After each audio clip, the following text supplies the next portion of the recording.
Hi friends, నేను మీ Narada. Welcome to our channel internet Narada.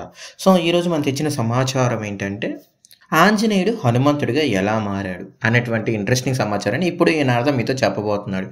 కొత్తగా ఎవరైనా సరే మన ఛానల్కి వచ్చింటే మాత్రం ముందుగా సబ్స్క్రైబ్ అయితే చేసుకోండి. నిద్రపోతున్నటువంటి ఆంజనేయుని ఒంటరిగా విడిచిపెట్టి అంజనాదేవి అడవిలోకి వెళ్ళింది. నిద్ర లేచినటువంటి ఆంజనేయుడు ఆకాశంలో ఎర్రగా ఉన్న సూర్యుని చూసి తినేపుండు అనుకుని దాన్ని అందుకోవడానికి సూర్యుని వైపు దూచుకొని పోయాడు. ఆ రోజు సూర్యగ్రహణం కావడంతో సూర్యుని మింగడానికి వెళ్తున్నటువంటి రాహువు సూర్యుని వైపు వస్తున్నటువంటి ఆంజనేయుని చూసి ఆ విషయాన్ని ఇంద్రుడికి చెప్పాడు. ఇంద్రుడు ఆంజనేయుడిపై వజ్రాయుధం విడిచిపెట్టడంతో అది ఆంజనేయుడి దవడకు తగిలి ఆంజనేయుడు మూర్ఛపోయాడు. తన విద్య పరిస్థితి చూసి ఆగ్రహించినటువంటి వాయుదేవుడు గాలిని ఉపసంహరించడంతో ముల్లోకాలకు ఊపిరి ఆడలేదు. పరిస్థితిని చక్కదిద్దేందుకు దేవతలందరితో పాటు అక్కడికి బ్రహ్మచేతి స్పర్శ తగలగానే ఆంజనేయుడికి మెలకు వచ్చింది. వజ్రాయుధం తగలడం వల్ల ఆంజనేయుడు గాయపడ్డాడు కాబట్టి ఆంజనేయుడు హనుమంతుడయ్యాడు. సూర్యుడు తన శక్తిలో 100వ వంతుని హనుమంతుడికి ఇచ్చాడు. సో ఆ విధంగా ఆంజనేయులు హనుమంతులుగా మారాడు.